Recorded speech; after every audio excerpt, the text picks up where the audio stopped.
Good day, St. Maarten. I'm Jocelyn Lassiter. And I'm Alston Lawrence. And welcome to another edition of St. Maarten News Desk, where we bring you the latest and most important stories around the island and beyond. Let's say goodbye to the weekend. Let's get right into this week's headlines.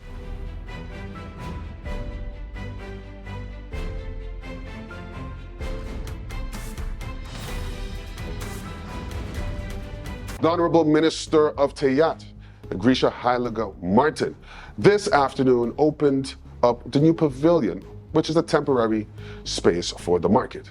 Let's go to the video. Thank you, guys. Of course, it's all about the marketplace relocation project that is officially starting with the official move of the vendors from the popular spot in Phillipsburg to the new location next to the old government administration building in Phillipsburg. What's going to happen is that over the next coming weeks, you'll have the construction actually taking place at the old marketplace, where it's going to be a new and improved market stalls that's going to be installed at this location, while the marketplace will temporarily move next to the administration, the old administration building.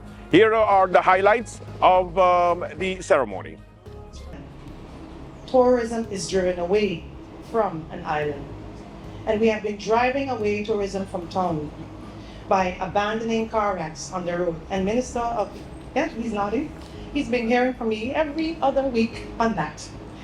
By allowing unattractive structures to spring up everywhere, by dumping garbage in front of our stores, and by letting Front Street and Back Street become literally unfit for the vehicles to pass through. To restore this great bay back to its past glory, we have to start from somewhere, and what better place than to start with this iconic marketplace? This is why, despite all the talk about this project being good to go when we came into office, we took a critical look at what had been done and decided to go 2 steps further and improve on it. Because as the saying goes, anything worth doing is worth doing well. So with my cabinet and staff of the ministry, we set out to redesign the new marketplace and incorporate it as a central piece of our beautification plan. And as I said before, Great Bay needs a facelift, and that facelift starts with this marketplace.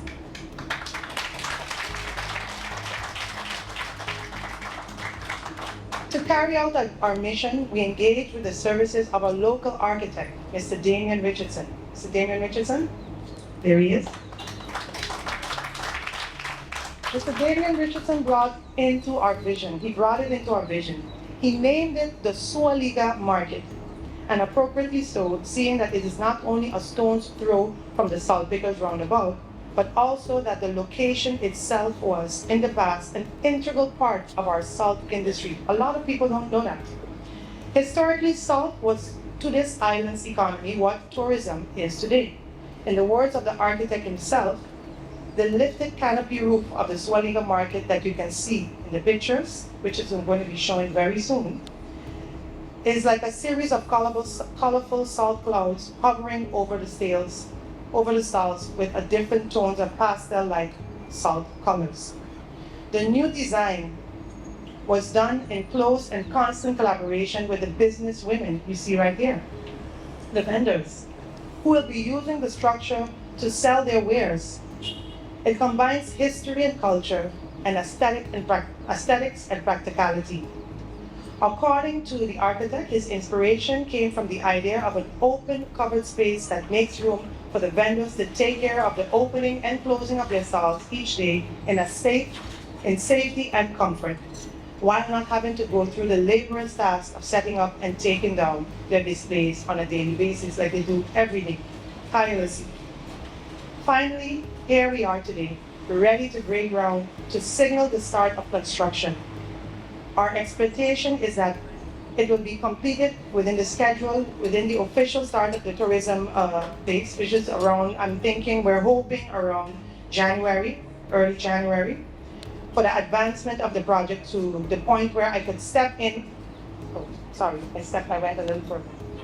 Our expectation is that it will be completed on schedule and in time for the official start of the tourist season. And I would like to also take this opportunity to thank my predecessor for advancing this project to a point where I can step in and add the final details and carry it forward.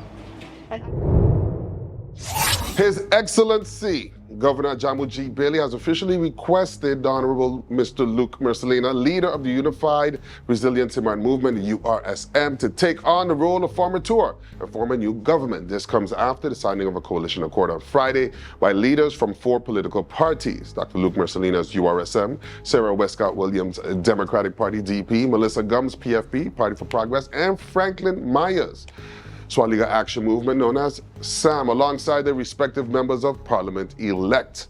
The coalition agreement outlines the candidates for the incoming Mercelina II cabinet. Prime Minister Dr. Luke Mercelina, Deputy Prime Minister and Minister Teyat Grisha Heilige Maarten, Minister of VSA Richinel Brug, Minister of ECYS, Education, Culture, Youth and Sports, Melissa Gumbs, Minister of Finance Marinka Gumbs, Minister of Justice Nathalie Tanklin, Minister of Vrami Patrice Gumbs, Plenipotentiary Minister Gresita Arndell. The members of parliament-elect supporting the coalition are from URSM, Dr. Luke Mercelina, Shamira Roseberg, and Richinel Brug. From the Democratic Party, Sarah Westcott Williams, Grisha Heilige Maarten, and Viren Kotai.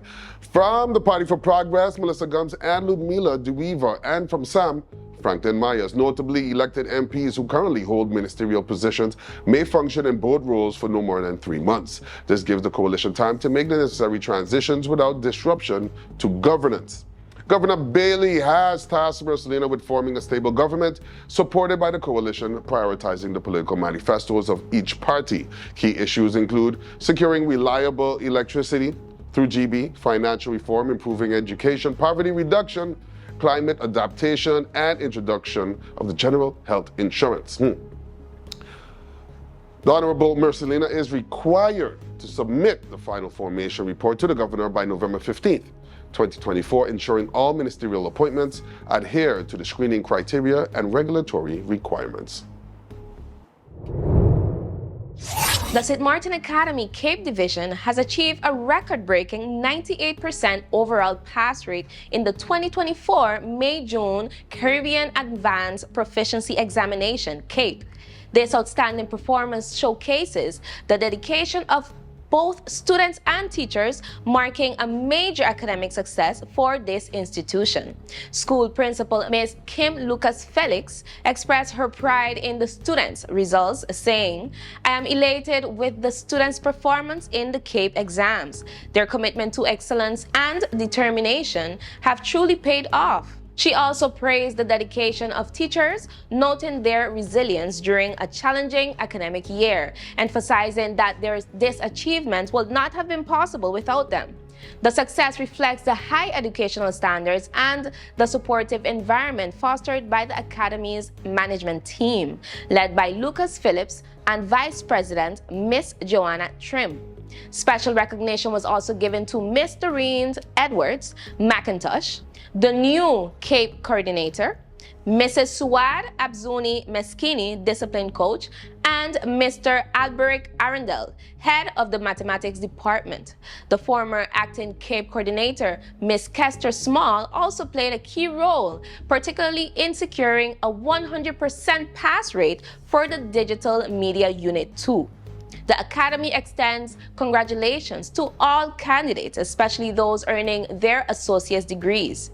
Principal Lucas Felix encourages current students to continue striving for excellence and hinted at exciting future developments for the CAPE division. The Soualiga Action Movement, SAM, has nominated Nathalie Tanklin for the position of Minister of Justice. Tanklin, a qualified professional, was selected to lead this key ministry as part of SAM's commitment to serious governance. Having won a seat in Parliament in the recent elections and joining the coalition, SAM believes Tanklin's expertise in the justice field will strengthen the ministry and contribute to effective leadership in the country. SAM leader Franklin Myers expressed confidence in tackling, stating her background makes her the right person for the job. This nomination reflects SAM's dedication to ensuring laws passed in Parliament are properly executed.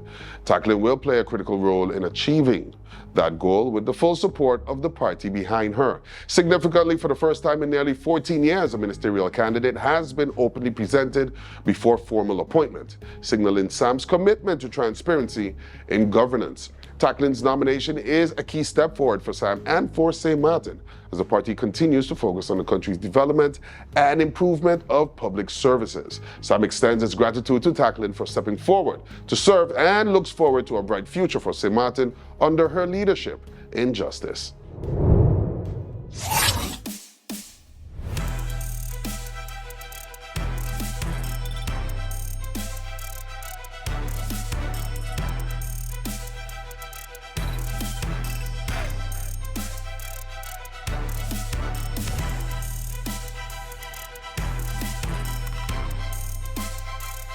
Remember, new episodes premiere every Monday, Wednesday, and Friday at 8 p.m. on TV 15 and across other social media platforms. I'm Jasenia Lassiter, wishing you a wonderful week. Stay friendly, St. Maarten.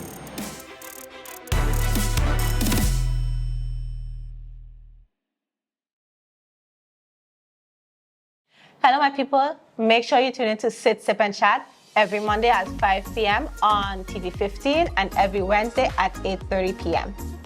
And make sure tune in to the Late Night Show with Andrew Dick from Monday to Friday at 10 p.m. with a repeat in the afternoon for no reason. In the afternoon, the Late Night Show at 3 p.m. Thank you, TV 15. Thank you, TV 15. Make sure to tune in Make sure to tune in to the Late Night. and Sit, Sip, and Chat. Late Night.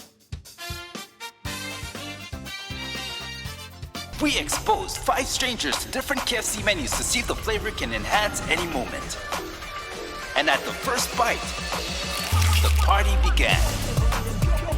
We repeated the experiment during the day, during business hours, on weekends, with sunshine, with rain. It's confirmed any moment can be a KFC moment.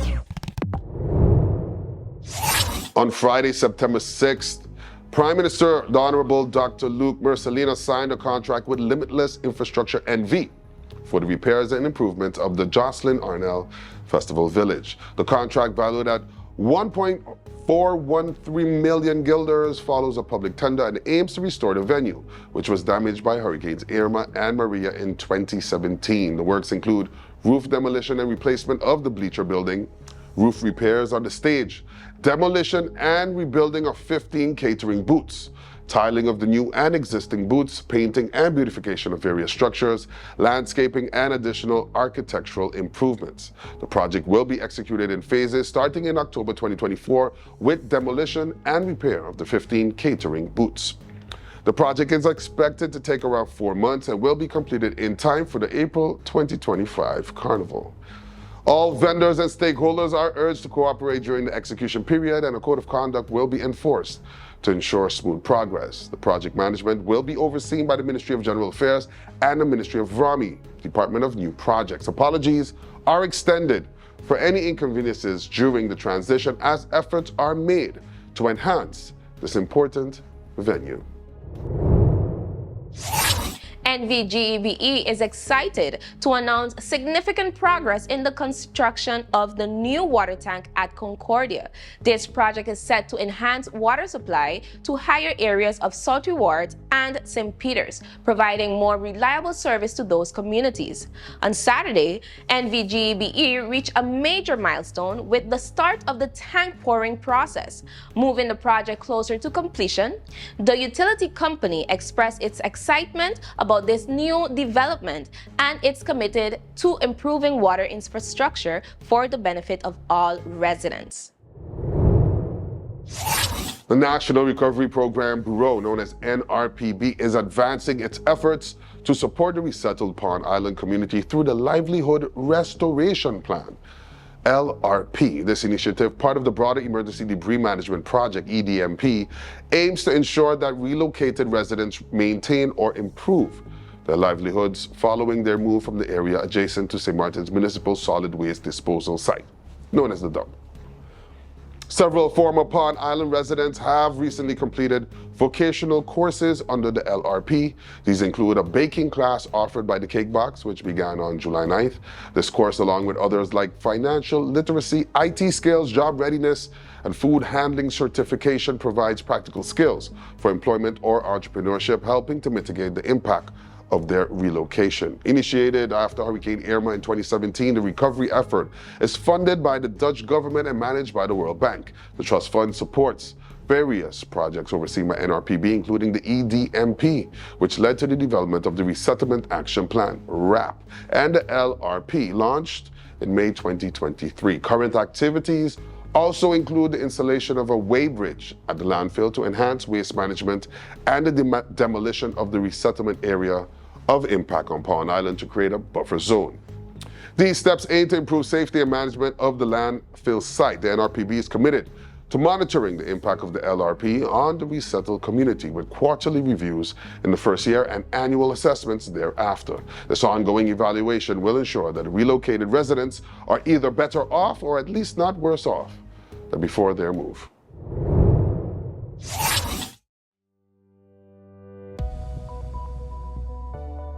Moisture and instability trailing a recent tropical wave will promote cloudy periods, isolated showers, and a chance of isolated thunderstorms across the region. Some of these showers may be heavy. Road users are advised to be vigilant. Seas will remain slight to moderate during the next few days.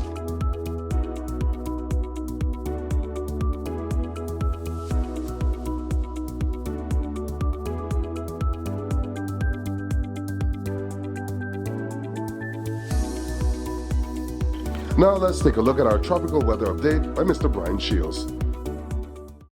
Thank you very much for joining me. I'm meteorologist Brian Shields. Thank you for being part of this weather community. Several spots. Let's get right to it. Obviously, this becoming Francine. This will become a hurricane, work its way up toward Louisiana. I want to show you the modeling on that, what I'm seeing in the environment on this.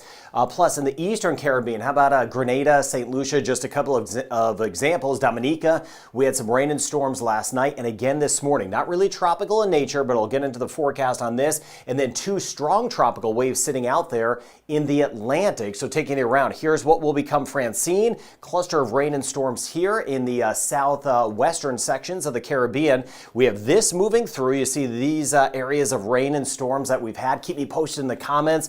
Put your location and what you may be getting. And then these two spots out here, not so much this one, but these two may develop. And I believe the second one actually has a better chance of developing, not necessarily moving into the Caribbean.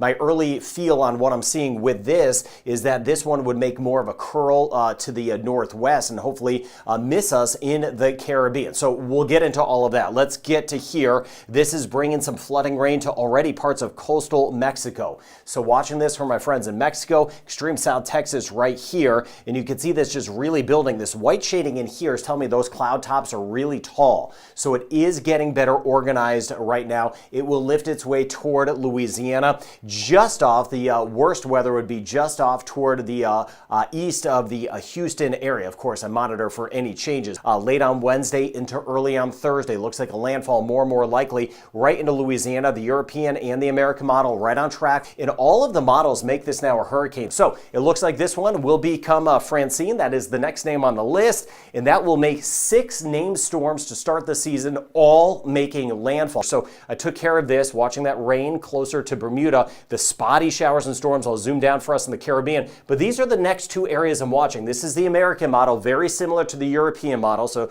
don't want to waste your time. They're almost exactly the same at this point. Now, the American model still kind of sees this one. The European is developing that second area back behind it. But just paying attention to the first one, you could see it here, not organizing much. And then I'll show you the models in a second, or at least the list of them. You see it here. This is going, let's go way out in time. This is by the end of the week. So keeping an eye on this area, not showing any development out of that. Even if it does does develop, things that get better organized have a likelihood to kind of go more to the north, kind of go poleward. So even if it does develop, it should kind of get pulled a little bit more to the north. That would be some good news. So you see this spot right here by the time we get into the weekend.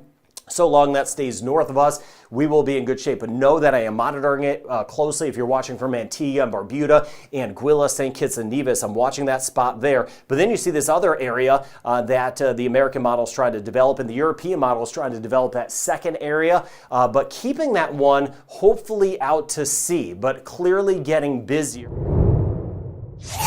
In a special news report brought to you by Real Auto BV, the official Toyota distributor for St. Maarten. Real Auto St. Maarten has issued an urgent safety recall for Toyota vehicles due to the Takata airbag defect. This recall affects popular models like the RAV4, Yaris, Corolla, and Hilux, manufactured between 2004 and 2013. These defective airbags pose serious risk, including severe injury or death.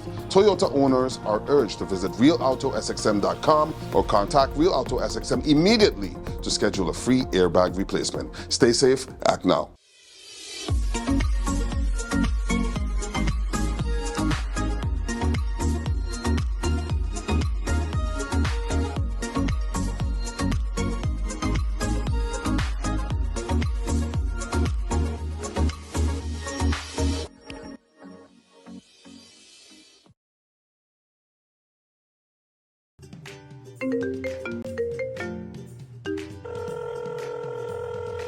Hi, Mom.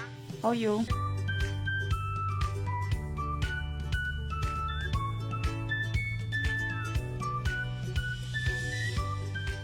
But Mom, you finished all your minutes yet? No, girl. TLM has new postpaid plans and automatically upgraded my postpaid package. Is that so? Guess what? I am getting more minutes and almost double the amount of data for the same price. I guess I'm making a switch now. Let me call you back, Mom. Hey Tash, you hear about TLM new postpaid plans?